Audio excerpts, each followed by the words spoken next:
Hi friends, welcome to our வளரும் தலைமுறை channel. போன வீடியோவில் நம்ம பார்த்திங்கன்னா ஒழுங்குமுறை சட்டமும் வீட்டிந்திய சட்டம் மற்றும் சாசன சட்டங்கள் 4 இதை பார்த்திங்கன்னா போன வீடியோவில் கொஞ்சம் விளக்கமாகவே நம்ம பார்த்தோம். அடுத்து நம்ம பார்க்க போகிறது பார்த்திங்கன்னா என்னென்னா இந்திய அரசு சட்டம் 1858. சரிங்களா? சரி, இந்த சட்டம் கொண்டு வருவதற்கான காரணங்கள் என்ன அப்படின்னா 1857 சிப்பாய் கழகம் அப்படின்னு சொல்லி ஒரு பெரும் புரட்சி என்ன பண்ணுச்சுன்னா பெரும் கிளர்ச்சி ஏற்பட்டுச்சு. அதை பார்த்திங்கன்னா ஆங்கிலேயர்கள் அடக்கிட்டாங்க. 1858 நம்மளுடைய விக்டோரியா மகாராணி பார்த்திங்கன்னா ஒரு என்ன சொல்கிறாங்கன்னா இந்த கழகம் ஏன் ஏற்பட்டுச்சு அப்படின்னு பார்க்கும்போது இந்த கழகத்தை பார்த்திங்கன்னா அதாவது இந்தியா போன்ற மிகப்பெரிய நாடுகளை இங்கிலாந்து போன்ற சின்ன நாடுகளால் என்ன பண்ண முடியாது, அதுவும் ஒரு கம்பெனி கட்டுப்படுத்த முடியாது அப்படிங்கிறத பார்த்திங்கன்னா பிரிட்டிஷ் கவர்மெண்ட் என்ன பண்ணிக்கிட்டாங்க, தெரிஞ்சுக்கிட்டாங்க. ஸோ அதனால் பார்த்திங்கன்னா இனிமேல் கம்பெனிங்கிறவங்க ஆட்சி பண்ண மாட்டாங்க. இனிமேல் இந்திய மக்கள் அனைவரும் பிரிட்டிஷ் மக்கள் அப்படின்னு சொல்லி ஒரு அறிக்கையை என்ன பண்ணுறாங்க, விக்டோரியா மகாராணி கானிங் பிரபுகிட்ட கொடுத்து அனுப்புகிறாங்க. அப்போது அந்த நேரத்தில் இந்திய அரசு சட்டம் 1858 இந்த கவர்னர் ஜெனரல் ஆஃப் இந்தியா யார் அப்படின்னா கானிங் பிரபு. ஓகேவா? அப்போ இந்த சட்டம் என்னென்ன சொல்லுது அப்படிங்கிறத நம்ம இப்போ பார்க்க போகிறோம். ஓகேவா?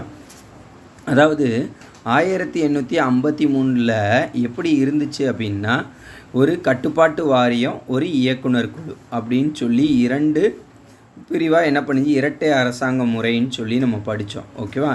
இப்போ இதை என்ன பண்ணுறாங்க அப்படின்னா இந்த 2யுமே ரத்து பண்ணியிருந்தாங்க. ஓகேவா? அதாவது இனிமேல் கவர்னர் ஜெனரல் ஆஃப் இந்தியா அப்படிங்கிறவங்க இனிமேல் எப்படி அழைக்கப்படுவாங்க அப்படின்னா வைசிராய் அப்படின்னு சொல்லி அழைக்கப்படுவாங்க. எப்படி அழைக்கப்படுவாங்க? வைசிராய் அப்படின்னு சொல்லி அழைக்கப்படுவாங்க. அதாவது தமிழில் அரச பிரதிநிதின்னு சொல்லுவாங்க. அரச பிரதிநிதி அப்படின்னு சொல்லி அழைக்கப்படுவாங்க. ஓகேவா?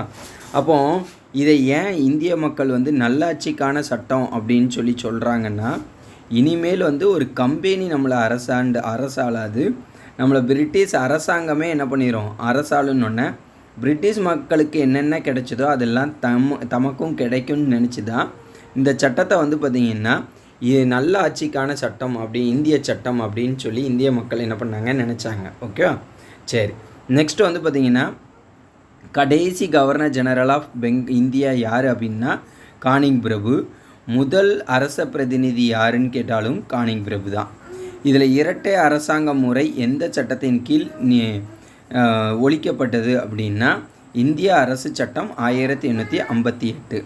அதாவது டூயல் கவர்மெண்ட்டுங்கிறது வேறு ஒன்றும் இல்லை, கட்டுப்பாட்டு வாரியம், இயக்குனர் குழு, இந்த 2 முறையை என்ன பண்ணிட்டாங்க, நீக்கிட்டாங்க. ஓகேவா? நெக்ஸ்ட் பார்த்திங்கன்னா அரசு செயலர் பதவி என்ன பண்ணாங்க, கொண்டு வந்தாங்க. அதாவது இந்த செக்ரட்டரி அப்படிங்கிற போஸ்ட் பார்த்திங்கன்னா லண்டனில் இருக்கும். ஓகேவா? அவருக்கு உதவி செய்ய பார்த்திங்கன்னா 15 பேர் கொண்ட ஒரு குழு என்ன பண்ணுவாங்க, இருப்பாங்க. ஓகேவா? அப்போ முதல் செயலர் யாருன்னு சொல்லி கேட்டால் யாரை போடணும் அப்படின்னா ஸ்டான்லி பிரபு அப்படின்னு சொல்லி போடணும். ஓகே? நெக்ஸ்ட் இப்போ வைசிராய் யாருக்கு பொறுப்பானவர் அப்படின்னா அரசர் மற்றும் அரசிக்கு பொறுப்பானவர்கள். அப்போ செக்ரட்டரி யாருக்கு பொறுப்பானவர் அப்படின்னா பிரிட்டன் பாராளுமன்றத்துக்கு பொறுப்பானவர். ஸோ இதை தான் இந்த சட்டம் தெளிவாக சொல்லுது. ஓகேவா? அப்போ இந்த சட்டத்திலிருந்து நம்ம என்ன படிக்கிறோம் அப்படின்னு பார்த்திங்கன்னா கட்டுப்பாட்டு வாரியம், இயக்குனர் குழு ஒழிக்கப்பட்டது. அதாவது இரட்டை அரசாங்க முறை என்ன பண்ணுச்சு, ஒழிக்கப்பட்டது. ஓகேவா? முதல் வைசிராய் யார் அப்படின்னா கானிங் பிரபு. முதல் செயலர் யார் அப்படின்னா ஸ்டான்லி பிரபு. ஓகேவா? சரி, ஓகே. நெக்ஸ்ட்டு பார்த்திங்கன்னா நம்ம என்ன பார்க்குறோம் அப்படின்னா இந்திய கவுன்சில். இப்போ நம்ம பார்க்க போகிறது இந்திய கவுன்சில் ஆக்ட் 1861. ஓகேவா? ஸோ அந்த சட்டம் பார்த்திங்கன்னா எதுக்காண்டி கொண்டு வராங்க அப்படின்னா நம்ம 1858 ஓகேவா பிரிட்டிஷ் கவர்மெண்ட்டே நம்மளை ஆட்சி பண்ணணுன்னு சொல்லிட்டாங்க. ஓகேவா? ஸோ அதாவது இப்போ பிரிட்டிஷ் இந்திய நிர்வாகத்தில் நிறைய இந்தியர்களுடைய தேவையை என்ன பண்ணுறாங்கன்னா பிரிட்டிஷ் கவர்மெண்ட் தேவைப்படுது, தேவையை உணர்ந்து செயல்படுது. அப்போது இந்தியர்களை எப்படியாவது நம்ம அந்த கவுன்சில் ஆக்ட் இந்த கவுன்சிலுக்குள்ளே என்ன பண்ணணும் கொண்டு வரணும் அப்படின்னு சொல்லி நினைக்கிறாங்க. அப்போ நினைக்கும் போது வந்து பார்த்திங்கன்னா இப்போ எப்படி இருக்குது அப்படின்னா நமக்கு வைசிராய் அப்படின்னு சொல்லி இருக்காங்க. இப்போ இதை ரெண்டாக நமக்கு வந்து 1853 பிரிச்சுட்டாங்க. அதாவது எப்படி பிரித்தாங்கன்னா கவர்னர் ஜெனரல் ஆஃப் இந்தியான்னு இருந்துச்சு. இது வந்து பார்த்திங்கன்னா எக்ஸிக்யூட்டிவ் கவுன்சில், இது வந்து லெஜிஸ்லேட்டிவ் கவுன்சில்னு சொல்லி பிரித்தாங்க. ஓகே, இப்போ வந்து பார்த்திங்கன்னா வேறு ஒன்றும் இல்லை, கவர்னர் ஜெனரல் ஆஃப் இந்தியாவுக்கு பதிலாக வைசிராய். இந்த லெஜிஸ்லேட்டிவ் கவுன்சிலில் வந்து பார்த்திங்கன்னா ரெண்டாக பிரிக்கிறாங்க. ஒன்று வந்து பார்த்திங்கன்னா என்னென்னா ஒன்று வந்து லெஜிஸ்லேட்டிவ் கவுன்சிலை ரெண்டாக பிரிக்கிறாங்க. ஓகே, அதாவது வைசிராய் இங்கே வந்து எக்ஸிக்யூட்டிவ் கவுன்சில், இன்னொன்று லெஜிஸ்லேட்டிவ் கவுன்சில். இதில் அஃபிஷியல் நான் அஃபிஷியல் அப்படின்னு சொல்லி பிரிக்கிறாங்க. அதாவது அலுவல் சார்ந்தோர் அலுவல் சாராதோர் அப்படின்னு சொல்லி ரெண்டாக பிரிக்கிறாங்க. இதில் இந்தியர்களை வந்து என்ன பண்ணுறாங்க ஈடுபடுத்துகிறாங்க. ஓகே, அப்போது யாரெல்லாம் சேர்த்துக்கிட்டாங்க அப்படின்னா இந்தியர்கள் யாரெல்லாம்னா பாட்டியாலா அரசர், பனாரஸ் அரசர், சர் தினகர் ராவ் அப்படின்னு சொல்லி கிட்டத்தட்ட ஒரு 3 இந்திய அரசர்களை வந்து பார்த்திங்கன்னா என்ன பண்ணுறாங்க இந்த அலுவல் சாராதோர் உறுப்பினர்களாக என்ன பண்ணுறாங்க சேர்த்துக்கிறாங்க.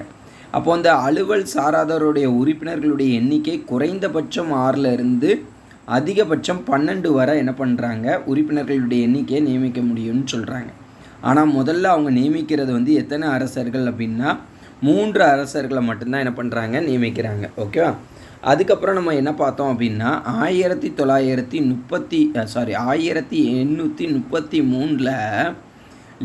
சென்ட்ரலைசேஷன் அப்படின்னு சொன்னோம். அதாவது மையத்துவம் அதாவது கவர்னர் ஜெனரல் ஆஃப் இந்தியா வந்து பார்த்திங்கன்னா சட்டமேற்றும் கூடிய நம்ம இந்திய நாட்டின் மீது சட்டமேற்றக்கூடிய முழு அதிகாரத்தையும் யார் தான் பெற்றிருப்பா அப்படின்னா கவர்னர் ஜெனரல் ஆஃப் இந்தியா தான் பெற்றிருப்பாருன்னு சொன்னோம். இப்போ என்ன பண்ணுறாங்க அப்படின்னா இந்த சட்டமேற்றும் அதிகாரத்தை மறுபடியும் என்ன பண்ணுறாங்க பிரித்து அந்தந்த மாகாணத்துக்கே என்ன பண்ணுறாங்க கொடுக்குறாங்க. இதை தான் என்ன சொல்லுவாங்கன்னா டீசென்ட்ரலைசேஷன் சொல்லுவாங்க. ஓகேவா, அப்போது நெக்ஸ்ட்டு அடுத்து ஒரு முக்கியமான பாயிண்ட் என்னென்னா ஒவ்வொரு மாகாணத்துலேயும் லெஜிஸ்லேட்டிவ் கவுன்சில் என்ன பண்ணுறாங்க கொண்டு வராங்க. ஓகே, சட்டமன்றம் வந்து என்ன பண்ணுறாங்க கொண்டு வராங்க. அப்படி கொண்டு வரும்போது 1862 வந்து பார்த்திங்கன்னா வங்காளத்துலேயும், 1866 வந்து பார்த்திங்கன்னா ஓகே 1866 வடமேற்கு மாகாணம், பஞ்சாபில் 1897 என்ன பண்ணுறாங்க கொண்டு வராங்க. இது மட்டும் இல்லாமல் சுப்ரீம் கோர்ட் ஹை கோர்ட் வந்து என்ன பண்ணுறாங்க 1862 3 இடங்களில் கொண்டு வராங்க. கல்கத்தா, மும்பை, சென்னை. நம்ம சுப்ரீம் கோர்ட்டை வந்து பார்த்திங்கன்னா எங்கே பார்த்தோம் அப்படின்னா 1774 என்ன பண்ணாங்க ஒழுங்குமுறை சட்டத்தில் என்ன பண்ணாங்க கொண்டு வந்தாங்க. ஆனால் உயர்நீதிமன்றம் எப்போது அமைக்கப்பட்டதுன்னா இந்திய கவுன்சில் ஆக்ட் 1861 தான் என்ன பண்ணுறாங்க அமைக்கிறாங்க. ஓகே, இது போக 1860 வந்து பார்த்திங்கன்னா பட்ஜெட் அப்படிங்கிறது அதாவது வரவு செலவு திட்டத்தை வந்து என்ன பண்ணுறாங்கன்னா அறிமுகப்படுத்துகிறாங்க. ஓகே, நெக்ஸ்ட்டு இலாக்காக்களை வந்து பார்த்திங்கன்னா பிரித்து கொடுப்பாங்க. அதாவது இப்போ நிதி அமைச்சர், உள்துறை அமைச்சர் அப்படின்னு சொல்லி ஒரு பிரதமர் வந்து எப்படி இதை வந்து அமைச்சரவையை பிரித்து கொடுக்குறாரோ அதே மாதிரி இலாக்காக்களை என்ன பண்ணுவாங்கன்னா பிரித்து ஒதுக்கீடு பண்ணி என்ன பண்ணுவாங்க கொடுப்பாங்க. இது போக 1860-61 தான் என்ன வந்திருக்கும் அப்படின்னா ஐபிசி அதாவது Indian penal code and criminal penal கோட்லாம் என்ன பண்ணியிருப்பாங்க உருவாக்கியிருப்பாங்க. ஓகேவா, அப்போ இந்த சட்டத்தில் வந்து பார்த்திங்கன்னா எப்படி தேர்ந்தெடுக்கப்படுறாங்க அந்த அலுவல் சாராதோரில் இந்தியர்கள் எப்படி தேர்ந்தெடுக்கிறாங்க அப்படிங்கிறத வந்து பார்த்திங்கன்னா தேர்தலோ எந்த இதுவும் இல்லை. அதாவது அந்த வைசிராயே என்ன பண்ணுவாருன்னா நியமனம் பண்ணுற மாதிரி தான் என்ன பண்ணுறாங்க கொண்டு வந்திருக்காங்க. ஓகேவா, சரி, நெக்ஸ்ட்டு நம்ம பார்க்க போகிறது வந்து பார்த்திங்கன்னா என்ன அப்படின்னா இந்திய கவுன்சில் ஆக்ட் 1892 கிட்டத்தட்ட 31 ஆண்டு காலம் என்ன பண்ணிச்சு 61 92 வரை வந்து பார்த்திங்கன்னா கிட்டத்தட்ட 31 ஆண்டு காலம் ஒரு சட்டமும் என்ன பண்ணல ஏற்றாமல் ஆங்கிலேயர்கள் வந்து என்ன பண்ணாங்க கொண்டு வந்தாங்க. அப்போ இந்த சட்டம் ஏன் ஏற்றிருக்காங்க அப்படின்னா 1885 டிசம்பர் 28 வந்து பார்த்திங்கன்னா ஐஎன்சி இந்திய நேஷ்னல் காங்கிரஸ் அப்படிங்கிறது வந்து பார்த்திங்கன்னா உருவாக்கப்பட்டது. ஸோ அந்த இந்திய தேசிய காங்கிரஸினுடைய கோரிக்கையினுடைய போராட்டங்களின் காரணமாக தான் என்ன பண்ணாங்கன்னா இந்திய கவுன்சில் ஆக்டை வந்து இந்திய கவுன்சில் ஆக்ட் 1892 என்ன பண்ணுறாங்க, கொண்டு வராங்க. அப்போது காங்கிரஸ் வந்து என்ன சொல்கிறாங்க அப்படின்னா, சட்டமன்ற கவுன்சிலில் ஏற்படக்கூடிய மாற்றங்கள் தான் அனைத்து மாற்றங்களும் வேர் போன்றது அப்படின்னு சொல்லி என்ன பண்ணுறாங்க, காங்கிரஸ் வந்து என்ன பண்ணுறாங்க, கோரிக்கை வைக்கிறாங்க. அப்போ அவங்களுடைய முதல் கோரிக்கை என்னென்னா, உறுப்பினர்களுடைய எண்ணிக்கையை என்ன பண்ணுங்க, அதிகப்படுத்துங்க அப்படின்னு சொல்லி சொல்கிறாங்க. அப்போ 12லேருந்து 16 வரை என்ன பண்ணுறாங்க அப்படின்னா, உறுப்பினர்களுடைய எண்ணிக்கையை வந்து என்ன பண்ணுறாங்க, அதிகரிக்கிறாங்க. ஓகே. அடுத்து நிர்வாகிகளில் வந்து வரவு செலவு திட்டத்தை வந்து பார்த்திங்கன்னா 1860 கொண்டு வந்தாங்கன்னு சொன்னோம். போன திட்டத்தில் வரவு செலவு திட்டத்தை பற்றி விவாதிக்கலாமா என்னங்கிறதெல்லாம் சொல்லலை. ஆனால் இந்த கவுன்சில் ஆக்டில் என்ன சொல்கிறாங்கன்னா, வரவு செலவு திட்டத்தின் போது மட்டும் என்ன பண்ணலாம், விவாதிக்கலாம் அப்படின்னு சொல்லி. நீங்கள் ஏதாவது ஒரு கேள்வி கேட்கணும் அப்படின்னு நினச்சிங்கன்னா அதை ஒரு 6 நாட்களுக்கு முன்னாலேயே நீங்கள் என்ன பண்ணியிருக்கணும், அறிவிப்பு வெளியிட்ட பின்னு தான் என்ன பண்ண முடியும்னா அந்த கேள்வியை கேட்க முடியும். கேள்வி கேட்டதுக்கு அப்புறம் அவங்க பதில் சொல்கிறாங்க, மறுபடியும் உங்களால் ஒரு கேள்வி கேட்க முடியுமா அப்படின்னா கேட்க முடியாது. சரியா?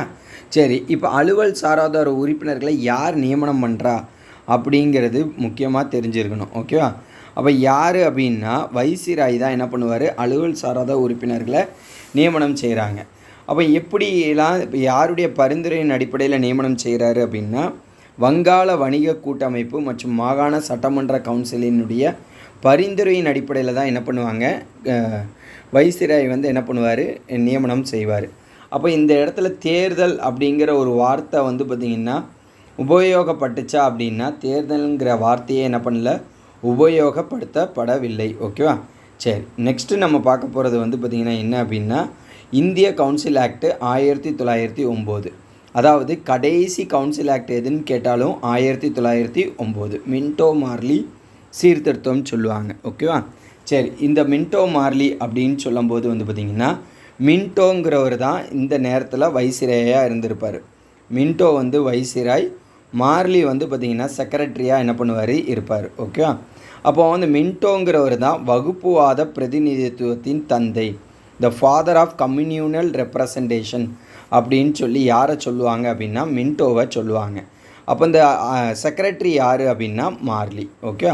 சரி, ஸோ இதில் என்னென்ன சிறப்பு அம்சங்கள் வந்துச்சு இந்த சட்டத்தில் அப்படின்னா, இந்த உறுப்பினர்களுடைய எண்ணிக்கையை வந்து பார்த்திங்கன்னா 16லேருந்து 60 என்ன பண்ணாங்க, மாற்றிட்டாங்க. ஓகே, உயர்த்திட்டாங்க. அதாவது அலுவலக பெரும்பான்மையை வந்து என்ன பண்ணாங்கன்னா தக்க வச்சுக்கிட்டாங்க. எங்கே அப்படின்னா மத்திய சட்டமன்ற கவுன்சிலில் அலுவலக பெரும்பான்மையை மட்டும்தான் என்ன பண்ணியிருக்காங்க, தக்க வச்சுருக்காங்க. ஆனால் மாகாண சட்டமன்றத்தில் வந்து பார்த்திங்கன்னா அலுவல் சாராதோர் பெரும்பான்மையை என்ன பண்ணாங்க, அனுமதிக்கப்பட்டது அப்படின்னு சொல்லி கொடுத்துருக்காங்க. ஓகே. சரி, 1862 வந்து பார்த்திங்கன்னா பட்ஜெட்டை வந்து, அதாவது அந்த கவுன்சில் ஆக்ட் முடிஞ்சு பட்ஜெட்டை கொண்டு வந்தாங்கன்னு சொல்லி படித்தோம். 1892 வந்து பார்த்திங்கன்னா விவாதிக்கலாம், ஒரு முறை வேணால் என்ன பண்ணலாம், விவாதிக்கலாம். 6 நாட்களுக்கு முன்னாடி நீங்கள் ஒரு அறிக்கையை கொடுத்துட்டு அதுக்கப்புறம் வேணால் என்ன பண்ணலாம், கேள்வி கேட்கலான்னு சொல்லி கேட்டாங்க. ஆனால் துணை கேள்விகள் கேட்பதற்கு அனுமதி கிடையாதுன்னு சொன்னாங்க. ஓகே. ஆனால் இந்த சட்டத்தில் வந்து பார்த்திங்கன்னா பட்ஜெட்டின் போது துணை கேள்விகள் கேட்பதற்கு எழுப்பவும் தீர்மானம் நிறைவேற்றவும் அனுமதிக்கப்பட்டது அப்படின்னு சொல்லி என்ன பண்ணாங்க, கொண்டு வந்தாங்க. ஓகே. நெக்ஸ்ட்டு வந்து பார்த்திங்கன்னா மின்டோ வந்து பார்த்திங்கன்னா முஸ்லீம்களுக்கான வகுப்புவாத பிரதிநிதித்துவத்தை என்ன பண்ணுறாரு, இன்று அறிமுகப்படுத்துகிறார். அதாவது தனித்துவ வாக்காளர் கொள்கை அப்படின்னு சொல்லி ஒரு கொள்கையை வந்து என்ன பண்ணுறாரு, கொண்டு வராரு. நெக்ஸ்ட்டு இப்போ கவுன்சில் அப்படின்னு பார்த்தீங்கன்னா viceroy, executive council and legislative council, official நான் அஃபிஷியல்னு சொல்லி 2ஆக பிரிஞ்சிட்டு இருந்துச்சு. ஓகே. இதில் ஒரு முக்கியமான பாயிண்ட் வந்து என்ன அப்படின்னா, இந்த எக்ஸிக்யூட்டிவ் கவுன்சிலில் இதுவரை இந்தியர்கள் யாரும் நியமிக்கலை. இந்த எக்ஸிக்யூட்டிவ் கவுன்சிலில் முதல்ல ஒரு இந்தியரை என்ன பண்ணுறாங்க, நியமிக்கிறாங்க. அதுதான் யார் அப்படின்னா சத்யேந்திர பிரசாத் சின்ஹா அப்படின்னு சொல்லி. இதை ஒரு அடிக்கடி கேட்குற ஒரு கொஸ்டின்ஸ். நிர்வாக கவுன்சிலில் இந்தியர்கள் நியமனம் எந்த அரசு சட்டத்தின்படி கொண்டு வரப்பட்டது அப்படின்னா 1909 மின்டோ மார்லி சீர்திருத்தம். ஓகே.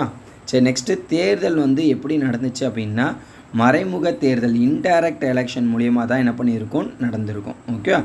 நெக்ஸ்ட்டு இந்திய அரசு சட்டம் 1919. இந்திய அரசு சட்டம் 1919 எப்படி சொல்லுவாங்கன்னா